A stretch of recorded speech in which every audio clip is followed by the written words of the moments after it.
Hello, everyone. Today I want to continue on my 18 movie marathon of Blu-rays that I bought in recent sales. And I generally I like to watch the movies that I've purchased before I go on and buy some more.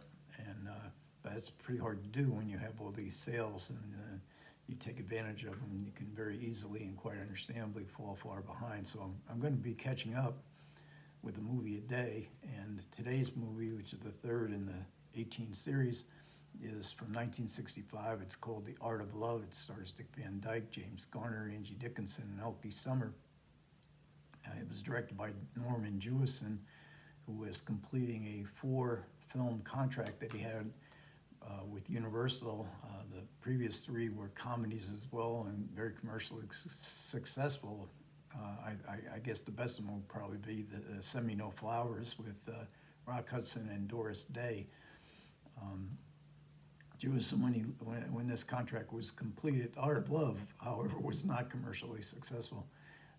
And Jewison moved on. He wanted to make more socially relevant films. And just 2 years after this, he made In the Heat of the Night, which won the Best Picture Oscar for 1967. Film is written by Carl Reiner. I knew Carl Reiner from the Sid Caesar Show in the 1950s. It was a comedy sketch kind of format, different, over-the-top humor. It influenced Laugh-In, big influence on Saturday Night Live, that style of comedy where you satirize different elements. Here, the art world, the idea of artists being being famous only after they die. As Dick Van Dyke, the star of the film, is a failed artist, and they believe he's dead, and as soon as he dies, all his paintings become very valuable.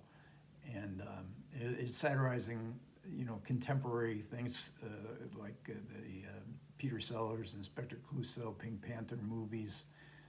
We have an investigator who's investigating the supposed death of Dick Van Dyke, and he's like Inspector Clouseau. Even the opening credits are a cartoon that's very similar and made by the same people who did the Pink Panther opening credit cartoon. So, and Reiner created the Dick Van Dyke Show, which was highly successful on television. He appears in it as well as Dick Van Dyke's boss, and Alan Brady. I forgot the name for a minute, but Alan Brady just came to me. And The Art of Love is trying to emphasize Dick Van Dyke's physical comedy, which he was so good at.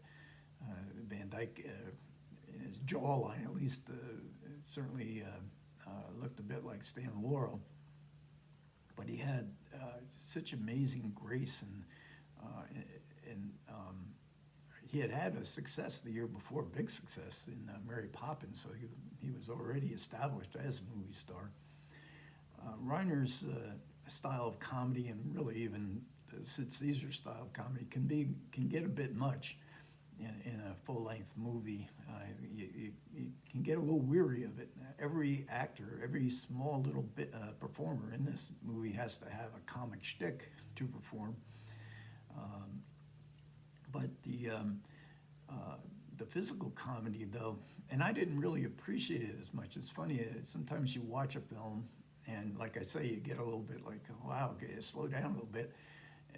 But then I listened to the commentary, and the commentary is really excellent in this movie. And sometimes I don't actually look at the movie while I listen to the commentary, but I started looking at the film while listening, and I really appreciated the visual storytelling of Norman Jewison in this.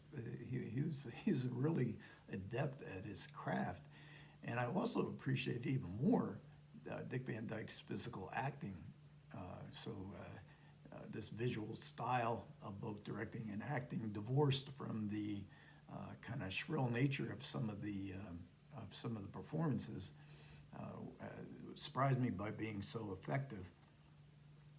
And James Garner was also very good in comedy. Of course, his main forte, I guess, was more as a detective in Rockford Files. But he's pretty funny in here. He doesn't have the physical comedy, but he certainly has some very funny scenes with Van Dyke.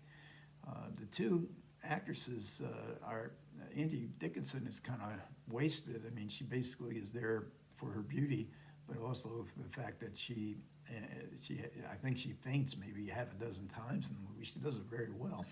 Elke Sommer is there she's sort of playing a variation of the farmer's daughter. She's a bit naive, and she falls in love with Dick Van Dyke, who's actually engaged to Angie Dickinson. So there's romantic involvements that are fairly familiar to anybody who knows early 1960s comedies. I've become very fond of the style, like Pillow Talk, all the Doris Day movies.